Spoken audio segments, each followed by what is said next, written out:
part of the Press Play Podcast Network. Look up in the sky. It's a bird. It's a plane. This is Jason J. Lewis, the voice of Superman on Justice League Action. This is Mark Wade, writer of Superman Birthright. You're listening to the Krypton Report.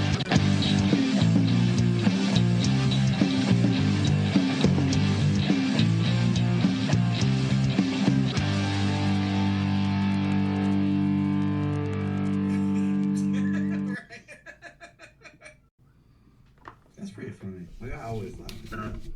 It brings a smile to my face every time. What's up? At least we man. Come on smiling because it's good. Yeah. How's it going? It's going well, man. I just for everybody out there watching, like this is our second. We're keeping strong. It's February. We're 2 for 2 with our once a month live shows. I hope some people join us. That's cool. If they don't, that's it. It's still fun to talk to you, just like normal. Got some things to talk about. Got some things to cover. We are having some technical issues here and there, but that's life and that's the internet. It's the world we live in, people, sadly. But here's some funny. James, you got your water? Got your water bottle with you? I got my water. My water bottle. Didn't plan it, people. Didn't plan it. This is just, I got water because I'm just got my water. Yes, sir. But because it's late and... that was funny. I have my official Krypton Report coffee mug. Tastes like crap. The coffee, not the mug. For some reason, I just can't seem to make good coffee anymore. Everything I make tastes like garbage. And I just want to throw this out there. This has nothing to do with the podcast, but I am personally like deeply offended because I feel like every episode we talk about and we praise how much we love Zoa. But ever since Zoa decided to shrink their cans from 16 ounce to 12 ounce, change their flavors and packaging, every store by me doesn't carry them anymore. And they've all been replaced by a different like energy drink. And I don't drink any other energy drink but Zoa. Oh no. So now I can only find Zoa at Sheetz where they're overly priced, or Walmart where they don't keep them in stock because people buy them. So me, Levi, friend of the show, and Austin, friend of the show, host of the Shazam cast, are all having the same issue. So Zoa, you've really let us down. I don't know if it's because they're trying to recoup some money from the loss of Black Adam or something. I don't know. Oh no. That's horrible. I didn't get any. I was getting mine in a 12-pack at Costco, so I didn't get any yesterday when we went. I didn't need any energy drinks. Yeah, because you just run on pure sunlight and sunshine. That smile. You probably got something in that beard that just keeps you pumping. But hey, for those turning in, let's properly introduce ourselves. I am. Catches sunlight like the leaves do of trees. Exactly. Just so everyone knows, there seems to be a little bit of a delay in our conversation, so we're going to work with that as best we can. So, hey, it's all new, it's all fun, it's all part of the show. Show must go on, right? Yep. So, I am Tyler, your host, the Superman of Blue, and this on my right, left, because it's reversed, is James, the Superman of Red. What's up, man? Hey, I'm here. All right, so I got our news and reviews and everything, but we're gonna start with something simple.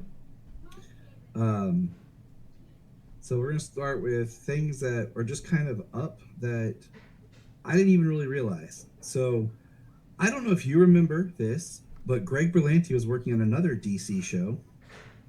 He was working on a version of the Dead Boy Detectives. And there was a post that the Dead Boy Detective series is moving away from HBO and is now going to Netflix.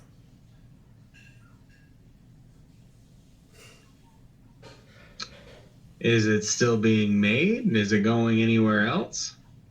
Well, I mean, I'm curious because, we have heard that DC was looking at selling projects to other places. You know, Warner's was, and they have that relationship at Netflix with Sandman. So I don't know. I just thought it was interesting. It was one of those things I forgot was even something. We also, so that's a thing. Let's talk a little bit about our other friend with the bolt of lightning on his chest for a minute. Shazam. Shazam tickets are now on sale. They have gone on sale, and I feel like the marketing train is up high. But part of me, James, fears that Shazam's going to get lost in the marketing and just. I have a bad feeling it's going to be a really good movie. It's not going to do really well at the box office because it's just going to get lost. I mean, that'll be sad.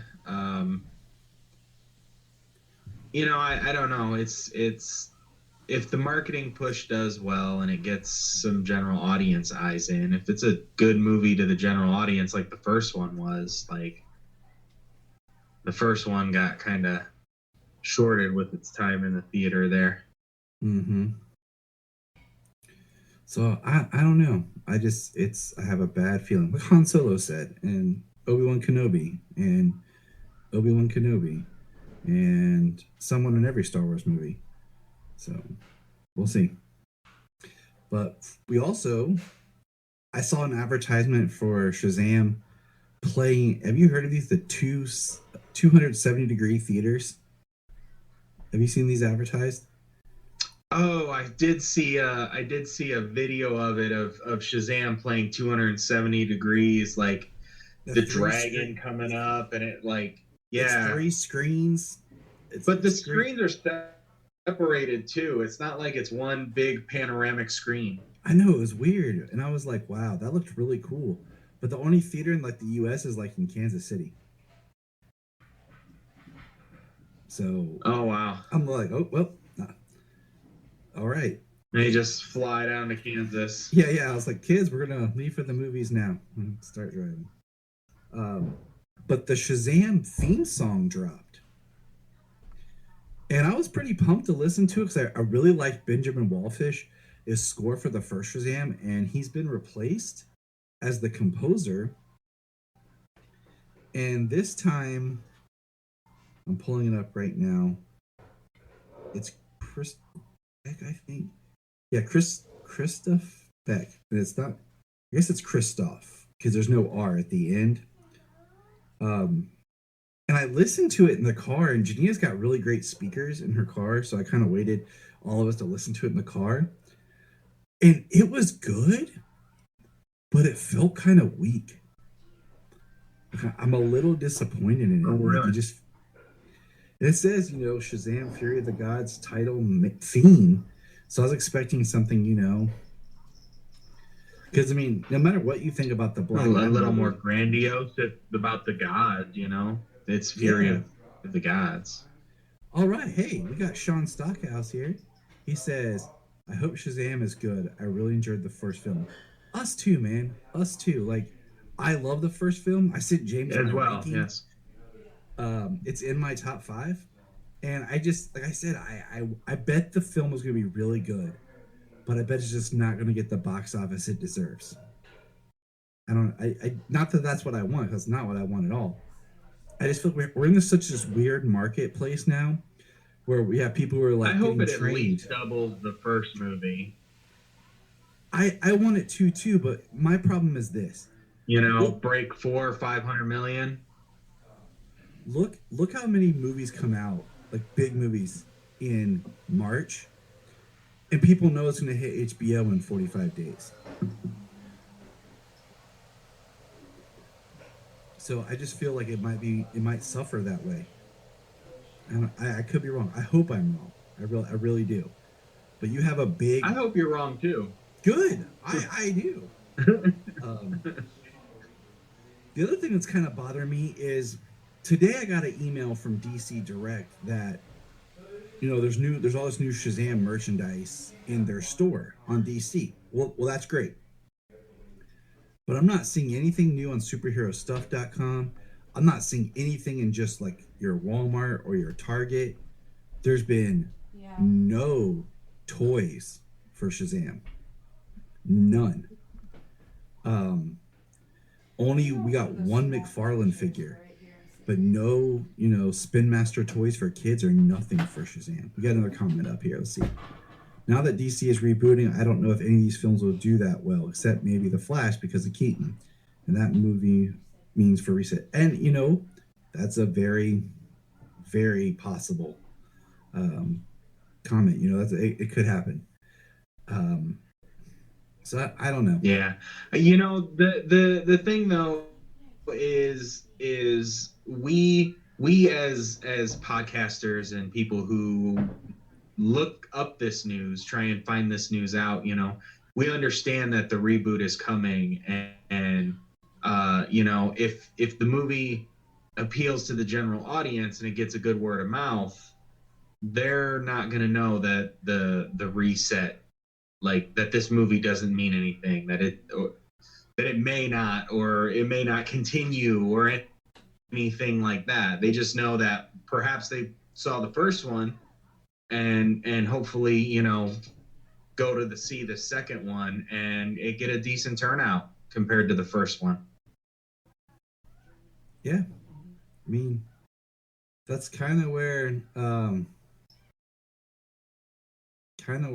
at. Like I'm like I said, I'm hoping. I'm always positive. And I've learned that I don't even want to be negative to something else. And Sean here agrees with you. He said that's a good point. The normies probably have no idea the reset is coming. God bless you, normies, because you have money. Now, about the McFarlane figure, I sent you this picture. There could be a secret McFarlane figure coming for the movie. It looked like a leaked box for this character, and I double checked it with a previous figure's mold to kind of see if someone had just maybe done some cut and paste work, and it looks like it could be pretty legit. So this could be a spoiler, but a certain person who's already rumored to be in Shazam could be a McFarlane figure. That's all I'm going to say. Yeah, I saw it. I mean, I hope, we spoke about it before. I hope that's the case. Yep, me too, because I need that person's figure. To go in my movie side collection. Let's see what else we got here. Okay. Yeah, one figure missing from a particular movie. Movie line. We have 4 posters that dropped for Shazam. Individual posters being Billy Shazam, and then the 3 female leads, like the 2 daughters of Atlas we know, and then the one they're trying to keep mysterious. I think we saw the name of the character on the back of the Funko Pop. Yeah. Thing, but I don't remember the name of the character. So there's Rachel Ziegler's character. It's Anthea. And so Anthea. There, yeah, it's got it on the poster. Hespera is Helen Mirren, and then Calypso is Lucy Liu. Lucy Liu. And I had hoped that excuse me, that these the 3 were going to kind of be like the 3 like Greek mythology wizards, the weird sisters, the 3 witches type thing from Macbeth / Greek mythology and everything, sharing the one eye type thing. I was wondering if they were like an extension of that, cutting the cord. So the Sisters of Fate and all that good stuff. But we'll see. Moving on. That's all I have for Shazam. Anything else you think Shazam wise? I mean the God's armor. I mean, it looks fairly reminiscent of like the Amazon's armor. Like takes some inspiration from that type. So maybe the same, but and then the suit, the Shazam suit looks good. So Yeah, it does. I mean, I look forward to seeing it in action. But moving on. So anybody In out there action on the watching? whole family. Anybody out there watching The Flash? Raise your hand. The last season, the final run, Flash. Anybody? Hand raising, and you out there in the front row. That'd be just you, James, because I'm looking at. Yeah. Yeah, Yeah, I know. I'm just gonna spoil this because I don't care. It's being leaked out there. I just need to drop. When he said I just need to drop, I don't know if he was being facetious or he just dropped off the podcast like peace. Because there he is, he's bad. I need to drop. Sean's watching. Sean's raising his hand. There's a little bit. Yeah, I just need to drop in on this last season. I don't really know if there's anything from last season other than like just watch the last episode of last season. I think you'll be okay. There's a behind the scenes photo that got me really excited, and then this was on Grant or someone's Instagram. I think it was announced, but Teddy Sears is back as Zoom, and there's a behind the scenes photo of Savitar, Reverse Flash, Zoom, Godspeed, and then somebody else I won't say who. So I was like, that's pretty epic. Like, I hope they can pull this off really well with all the evil speedsters, and really make this final season awesome. So far, it's been me. The second episode was better, or third episode, sorry, was better. But we're only 3 episodes in. We only got 10 more to go, and then it's over. So I really hope with the I really hope with Red Death they are doing the dark multiverse, and it's not just going to be like an alternate Earth thing or something. I don't know. I really hope they do kind of play into it better. Who's your one specific cameo? One specific cameo. Who's your specific cameo? Yeah, who's the cameo you're waiting for? Yeah, we're getting a lot. Yeah, we know stuff. I don't care about being spoiled at this point. Just who are you waiting for? Now we wait in suspense. I'm looking forward to seeing actually a lot of the cameos. I'd be looking for a lot more if at the last. Stephen Amell. Yeah. I'm looking forward to Stephen Amell. It'd be cool to see him again as. Is he gonna come back as the Spectre? Nah. See, I've seen the behind the scene photos, man, of him as Green Arrow. So, but I don't know how it's gonna work. Yeah, I saw that. But, so that's what I have for the Flash news. I love that show. I don't. Like I told you before, man. I just don't care as much about the side characters anymore. And trying to be positive on things. I shared a picture with you. They are really trying to get me to watch Gotham Knights, man. They are really trying. Yeah, the image that you sent me here, the masks look pretty good. It looks better than what they tried to do in Gotham. I must say.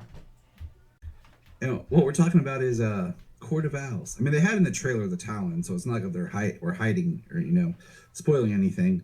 But man, Court of Owls, just come on, you're trying to get me to watch this show. You got man, it's good. So yeah. I mean, who knows? I mean, we're gonna have to check it out. Like I said, I'm gonna have to jump in and just watch the final season of The Flash here and just suck it up that way. Like I'm gonna have to miss the 2 seasons there. Let me sum them up for you. Barry ran, did some stuff, saved some people. Barry ran some more. Iris. And Iris was there. But no, see, that's the thing. That's the thing. Honestly, I think as the show has progressed, what they kind of should have done is have Barry do more of this stuff. There was so much there's so much drama. It was less of Barry figuring out the problems and his team doing it for him and him running. At least I know that's what it was for a while. It's the show the shows have to have that ensemble formula, and I just think it would have. I think it would have benefited to actually trim it down as it went. Yeah, because I'm right there with you. Because wholeheartedly, I think it would have been amazing if, like, especially for somebody like Barry with the super speed. Right, like he doesn't need Team Flash as much anymore. It should be more about on him, and I feel like that's where all these shows on the last season get to. They build up an ensemble, and they need to strip it back down. Going back to one of me and James's other, yeah, Team Flash does get more screen time than anybody. You're absolutely correct. They do not need to be up there the whole time. Back to one of James and I's other favorite shows, Supernatural. Poor cast, he was gone before the end of the series. I think like 2 or 3 episodes before the show ended, he was completely gone. So I think when the Flash ends, it needs to be like just Barry, Iris, and Joe. Or something like that. I just take it back to who's left from where it all began. So just saying. I agree. Let's get into some Superman and Lois. We're all waiting for Superman and Lois. Season 3 is coming. We got our first teaser poster, I guess you could call it, where we just saw the fortress in the distance. And that was cool. And then we got our second poster. And our second poster, James, you want to talk about the second poster for Superman and Lois?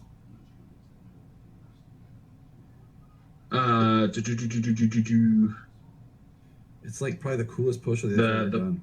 The black poster or the black poster or the fortress poster? The black poster. Okay. Yeah. I mean, I like the poster. You got kind of like the big head of Superman is the bigger silhouette, and then Lois, and then the kids, and it goes down. It looks like Metropolis might be on fire in the middle. But they've got like Smallville, the porch up on top, and they've got Metropolis down on the bottom. The color, like it's a little better than the last couple of seasons. The really bright like white background and stuff. Didn't like that one. I think the colors and the silhouette, this poster looks really good. Yes, it does. It looks great. Now they did release a trailer for this one, and the trailer was really cool because we saw a little bit more than the trailer we had seen before, and I got thinking about some things with the trailers, like the new actor that's playing Jonathan. Part of me is like, man, they could have been really ballsy and done something where they went back to the idea of like the pre-crisis child of Jonathan, where it was one person, to where before the twins, and just cast this new actor to play the new Jonathan where there was no Jordan. So they changed it, like someone came in and made it back to being like the pre-crisis one child they have. But that's just me being man. But I want to see, because are you like, the trailer's really good. It gives us a little bit more, but it doesn't do more than the previous trailer had. Just some images of, Lara in the fortress saying, "Oh, a new fortress." Clark's like, "A fortress for everyone." It looks like there's some tension between Jordan and his girlfriend, Sarah. I think Kyle is on his way out. I hope there's not. I just don't want to be bogged down in their drama. Like, look, they're getting a divorce. Awesome. Let's let's get rid of him and let's have Pete Ross move back. So, Yeah. so that brings me to. They do get married in the comics. So, have you heard the rumors, James, that there's a secret, well, I guess villain that's being hidden that we don't know about who the villain's going to be for this season? Like, we know Lex is there and we know that Bruno Mannheim, but the idea that there's a third villain, have you heard this? People guessing and speculating. Do you have a guess or speculate or a want of who the villain could be? I haven't seen it. Just for the idea of like the light up, the one kryptonite scene in the trailer where it's like he's getting blasted by like a green beam or something. I mean, Metallo might be a route they could go on the show. And I have confidence with a lot of the different Metallo storylines they have out there that they could get one, you know, and at this point he could be an established Metallo, like Metallo coming back. Okay. All right. I like that. That's cool. It's an idea. Is that who you'd want it trying to to be? think, you know, because like some.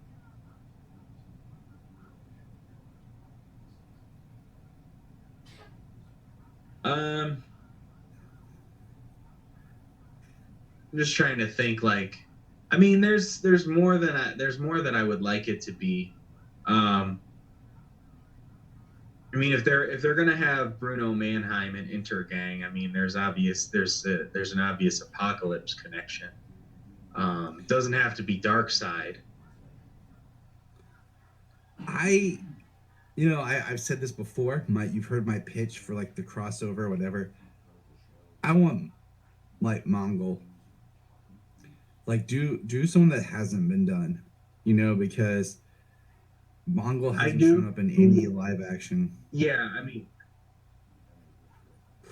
I'm just trying to think though. Like Mongol, that would be a pretty pricey thing to do. I definitely think they could do a War World out in space. They could pull off a digital War World. It'll look as real as Bizarro World did. You know what I mean?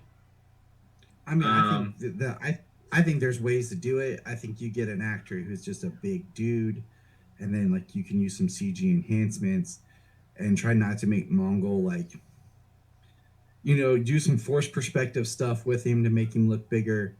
I don't want to see like Metallo.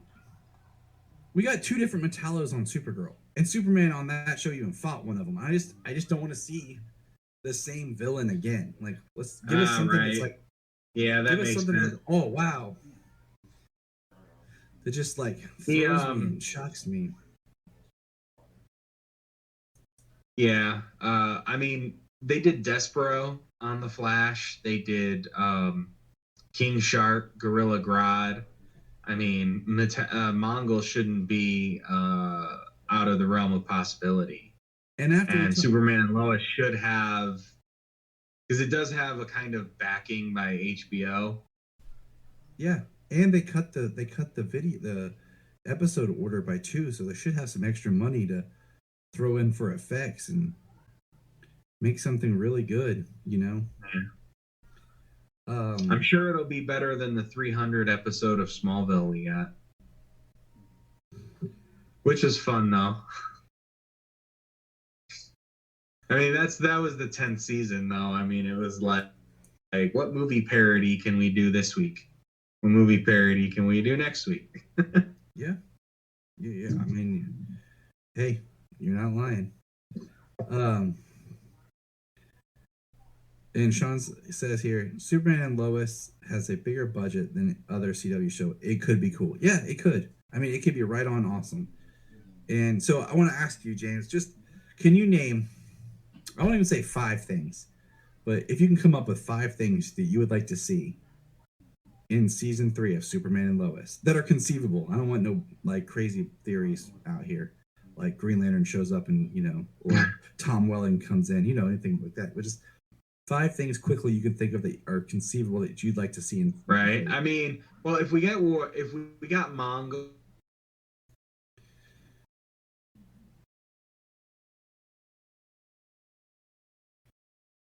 Poor James. He was so excited and he froze. I'll just wait here a minute here. This is Ohio weather for you people. Bad internet. Kills. But hey, we're going to wait on James. Here, we're going to go. Wait, he's coming back. Okay. James. There you are. You're back. Yeah. I was going to say, what did you get from me? Nothing. Ah, damn. Okay. Well, if we were able to get like a War World and Mongol, I mean, that's one or two things. I mean, I would love to see that. If we got War World, we could potentially get John as a Green Lantern. That would be a good story crossover to do it on. Since you gave me those. Since we're bringing in Lex, I mean, I would like to say Connor because they're bringing in Lex, but we also do have Connor on Titans, but that's gonna be over when that comes up, and you don't want them running like concurrently whenever Titans Part 2 comes back. Yeah, and I agree on Doomsday. And Sean says any villain but Doomsday. I agree. All right, here's mine. Okay. 1, I want Jordan to have a costume. 2, maybe the S to appear on the back of the cape because they teased that in an episode of season 2. 3, I want Steel to get a proper Steel looking costume. 4, Pete Ross to return and swoop Lana off her feet. And 5, I don't know. 5. Tyler's been thinking about this question and he hasn't posed it to me, so it's like right on the spot. 5, I just want a really good finish, and I want more. 5, I want more Superman and Tyler Clark on screen, and less of the Cushings. I think Kyle's done. There we go. There's my 5. So,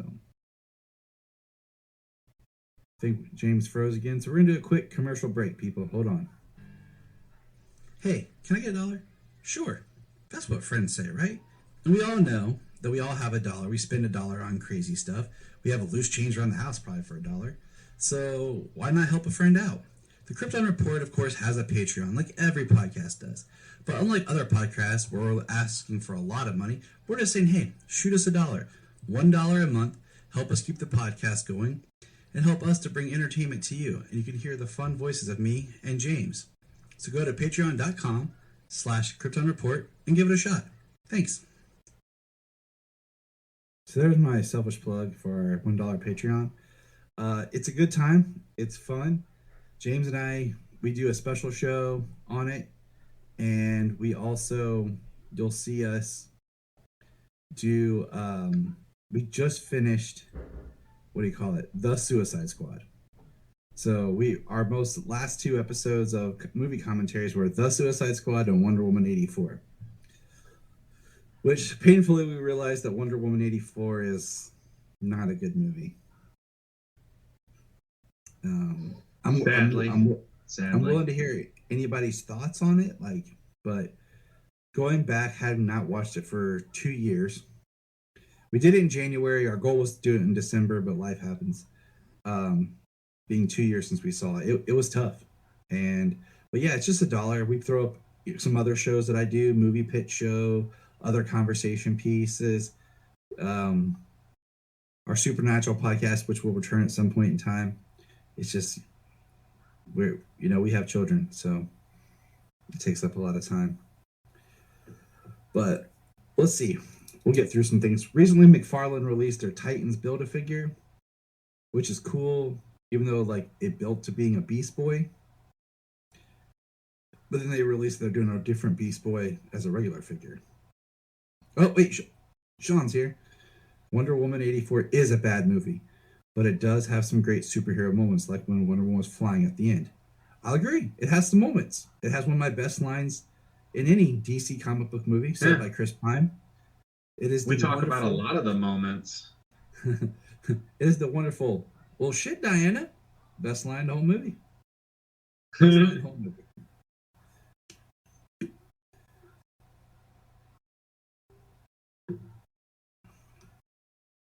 Let's see here.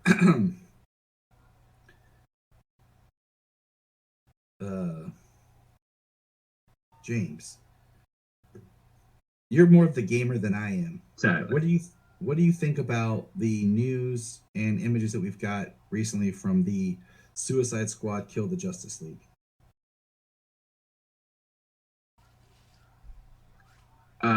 It looks really fun. Looks really, really fun. Very interesting the way that I haven't played Gotham Knights yet, so the way that they give people abilities to traverse the city, the way they do, looks interesting. Just from a gameplay perspective. The news that you have to play it online, like single player and multiplayer, is it's a lot of games are kind of like that now, so it's not a big deal. But it might be fun to be able to play with multiple people, whether friends or randoms, if somebody's online. Yeah, true. I think the team aspect of it looks pretty cool. I think it does look good. I'm not gonna lie, and I look forward to playing. Whenever we get a chance to. The interesting thing about it is it takes place in the Arkham universe, and it's supposed to take place 5 years post Arkham Knight. With if anybody's played the Arkham Knight, knows how it ends. So how that ending will play into it, as well as fighting members of the Justice League. You're fighting everybody being controlled by Brainiac. So that'd be pretty wicked to fight the Justice League. It will be. Here's something interesting that I saw advertised was someone posted they were at a shop and found an issue of The Death of Superman for $500. It was signed by Dan Jurgens and Jerry Siegel. I want it. I don't have to pay my mortgage for a month. Yeah, I want it. Right. Yeah, that's worth it. I mean, I suppose that would be worth it, right? Man, that's you'll never get that, unless you find it and buy it. And the only other big kind of news thing that I have is they just released the cover art for all the Superman 4K re-releases individually, and they do have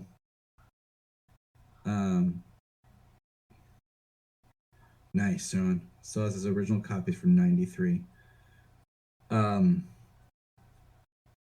They are releasing the Donner cut on 4K. And like I told you guys, like I don't know, I don't want to buy the 4K box set yet. Because they're releasing the 4K to Superman 2 and Superman 2, the Richard Donner cut together.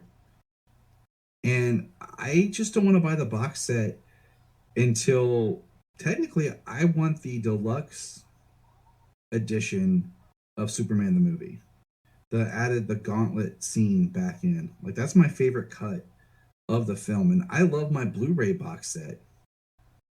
It has Superman the movie, the director's cut or whatever it's called. I can't remember all the cut names. Superman 2, the Richard Donner cut, Superman 3, Superman 4, Superman Returns, and then all the bonus footage that's on it. If they would just re-release that in a 4K to 4K upgrade, then I would buy it. And throw Supergirl in there just for good measure. It'd be the ultimate like error of Superman on 4K. But yeah, that's all I got news wise. Yeah, I mean, from the sound of it, I want that Blu-ray set because I have the DVD set that had come out previously. I want the Blu-ray set, but then I would have to like buy the Blu-ray and then the 4K, but probably just stick with the Blu-ray set. Yeah. Honestly, there is only so good that a movie that was shot on film in 1978 can look. Yeah. So all right. So we're going to talk about the new comic-wise Superman #1. James, you got your copy? I do have my copy. Now, before we get into the details, Show you the cover that it was my favorite cover that was available. Nice. Yeah, I just got the regular cover. I really like the regular cover, but that's all my shop had. The regular cover, they didn't have any more of them. So weird. Oh, I had to add this. This was considered a different subscription. So I had to change them because some of the ones ended and then another one started, Yeah. And then couple will be ending soon. That'll be coming off. So, but I should get the regular one moving forward. Sean said Superman the movie looks really good in 4K. The transfer came out very nice. Cool. I just haven't bought it yet. Like I have Superman. Okay. I have 3 cuts of Superman the movie on Blu-ray. I have the regular theatrical, the extended, and then I have the 3-hour like TV cut or whatever. And I'm just like, I don't know. I'm just not in a rush to buy the 4K. Like I said, if I get the box set, probably. But we'll see. I might be one day just like, you know what, whatever, and buy it. We'll see. But back to Superman #1. I really like this issue. It felt like classic good Superman in the best way possible. I do still think it's funny that Clark is like, grown and still like wears his Smallville hat and stuff. Like it's kind of weird when you see like a grown adult wearing their high school or hometown stuff. I don't know, unless you work there or something. Could just be me, but I just think it's always kind of awkward and funny. But yeah, this issue's pretty cool. I'm kind of like, where does it pick up as a story with Luthor being in prison? Because he's out of prison in Action. He's not in prison. He was manipulating Metallo. Is he out of prison? I thought he was Warworld Tech. I thought he was. For some reason, I was thinking he was. No, he's at Luthor Corp. Maybe. See, this is why I hate when the books don't catch up with each other. When they're supposed to be in continuity, but this is post Lazarus Planet. This is Dawn of DC. So I'm caught up to Lazarus Planet as I can be for what's on Ultra. Me too. And I feel like so far Lazarus Planet has all just been these even the tie-ins with Monkey Prince. Like all the Lazarus Planet stuff has just felt like more like these little short stories. I don't know. Maybe the next issue of Action will be him getting arrested or whatever. Because I kind of thought the last issue of Action was like Dawn of DC, but maybe not. I don't know. I hate when the books are slightly out of sequence when they're all supposed to be tying together. It's just getting. I feel like it's getting hard. Dawn of DC on it. Maybe this comes after Action, the next issue of Action or something. I don't know. I hate when the books get out of like alignment, and it's difficult to try Right. to keep. Well, we got a new writer on this. We got Williamson and Campbell on the art. So why don't you take us through the book, James?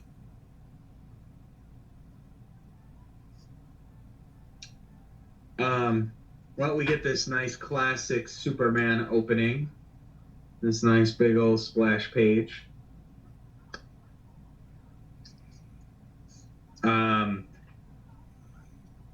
There is an attack downtown Metropolis, and it's live wire. Lex Luthor is talking to Superman because he just knows he can hear him. Superman says later that he has tuned his hearing to hear certain people at like almost all times, like John and Lois and Lex and stuff. A really funny moment here after Superman saves the day, he officiates a wedding. I love that. It felt natural. And I like the little insert. Yeah, like love that he officiates the wedding and then he's like hanging out. Like Superman's at the reception. I love the insert artwork like here, like the Luthor ID, the badge, Jimmy Olsen on the next page, like these little inserts that they put in. I don't like Clark's new glasses. I don't like the round glasses. Yeah. He's back to having a secret identity. That's something him and Lois talk about in this book, is kind of having he says, so much has happened since I returned. I'm trying to find my focus. I'm not totally used to our lives being back like this, but I'm happy. So their lives being back to having a secret identity. Last we left Perry, he had a heart attack. So Lois Lane is now the editor-in-chief of the Daily Planet. Yeah, it's cool. It's a nice little upgrade for her.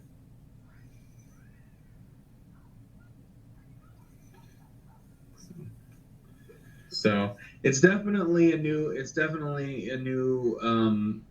lane, pun unintended, for her to go down. For her character, some growth. For a long time she was she didn't know his secret identity, and then she was his girlfriend, then she was his wife, and then she was a mother. Now they're getting her kind of back into the business end, Yeah. And then we get some Lazarus Planet stuff.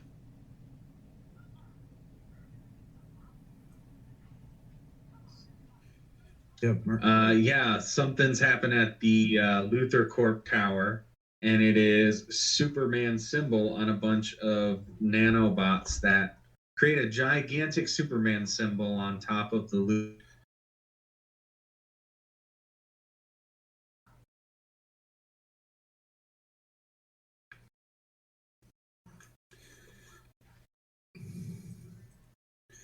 On top of the Luthor building. James seems to be having some technical problems here, people. It's all good. That's what happens. But we find out Mercy Graves is basically Luthor has left. Now LexCorp now rebranded as Supercorp, and we get a little background about that to Superman to run. And every employee is now bearing his shield. And it's interesting because Lex basically has... it's a different way of attacking Superman and making himself more of the figurehead for the Shield. Let me see if I can get James back on here.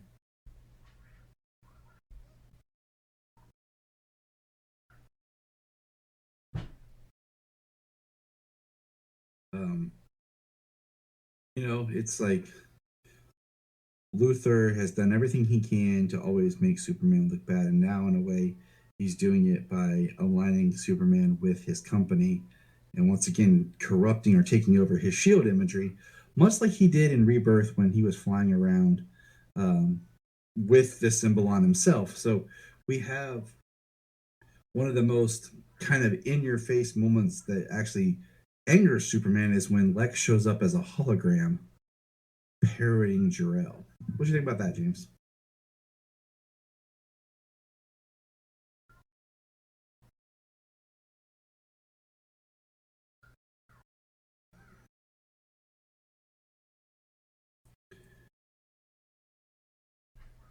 Yo, James, what's up? Hey, what do you think about how's it going? What do you think about Lex showing up as a hologram like Jor-El?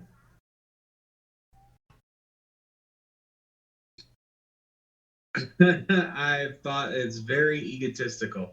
I mean, very Lex. It was ridiculous. It was a very ridiculous thing. It infuriated Superman. Like, he's even got the L on his chest, like in a shield. Yeah. So Superman, shoots off and goes, and Lex is trying to talk to him the whole time, and Lex goes to fight Parasite, and this is where the book kind of winds down. Is Superman's fighting Parasite, and he hears these voices saying "hungry," and it's like a pit of parasites, and they're all saying "hungry," and they take him down. And the last page is what throws me for the biggest loop of this. Basically, Lex tells Superman that he's not facing his enemies anymore. He's facing his, meaning Lex's enemies. But what do you think about the final page, James? It looks like a...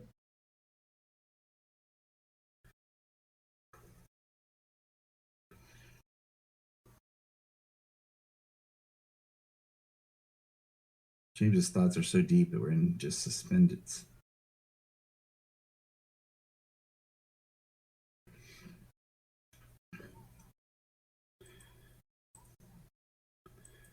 Stupid internet. I apologize, people. This must be rough for all of us here. Just trying to get through a conversation.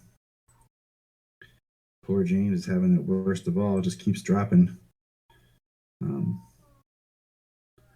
So not really sure what it's going to have to do here, but what are your thoughts on this issue? Because that last page is pretty hardcore. Upon my first reading, I thought it was Superman, and they had like him dissected and his arm was missing, but then further investigation shows me that it looks to be something else. And James, you there, buddy? Are you there, James? His block says he's here.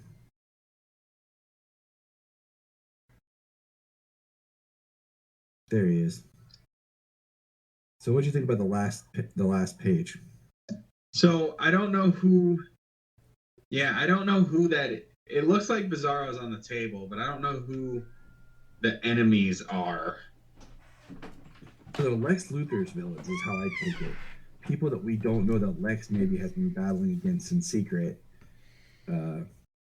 And at first reading, I thought it was Superman, and I was freaking out. But then I noticed, like, the face looked, messed up. But then you can see the reverse symbol, so it is like Bizarro. So I was a little bit comforted that it was Bizarro. Yeah, it looks like he's being dissected too.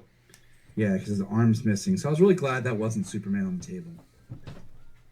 So, and then we got Coming to Superman, Danger, Horror, Adventure. Jor-El told Krypton that it was doomed and no one believed him. This world is now also doomed. Will the people here believe you? Looks like Brainiac. So, Continued in Dawn of DC. I'm in. Are you in? Yeah, I'm in. So, from what I've read of Joshua Williamson recently, I've enjoyed his writing, and he gets pretty fantastical too. yeah. Yes, he does. But we're losing James here, so thanks for tuning into our live, everybody. I would appreciate it. Keep checking out the podcast, likes, comments, everything here. Me and James are going to go and beat up some, internet providers. So, till next time, everybody. Yeah. Yes, sir. We're going to press pause and hear a few words from our other podcasts on Press Play Podcast Network.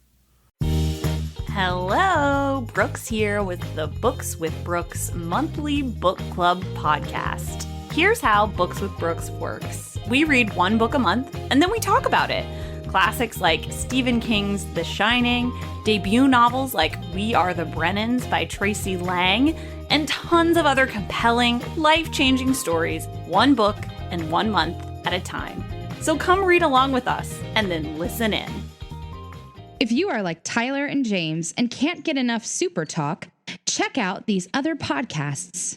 Digging for Kryptonite, Supergirl Radio, The Last Sons of Krypton, the Superboy Legacy Podcast, All-Star Superfans, Superman the Animated Podcast, The Aspiring Kryptonians, Always Hold On to Smallville, The Geek of Steel, and Truth, Justice, and Hope. Remember to check out Krypton Report on all social media platforms. Go to linktree.com/Krypton Report. You find all of our information. $1 a month. You'll get extra special content that you don't get on the main show, like movie commentaries and whatever else comes out of our mouths. So check it out, patreon.com/Krypton Report. This is Dan Jurgens, and if you want to have a good time, keep listening to the Krypton Report. Look up in the sky. We just want to say, if you've enjoyed this podcast, please check out other podcasts on the Press Play Podcast Network.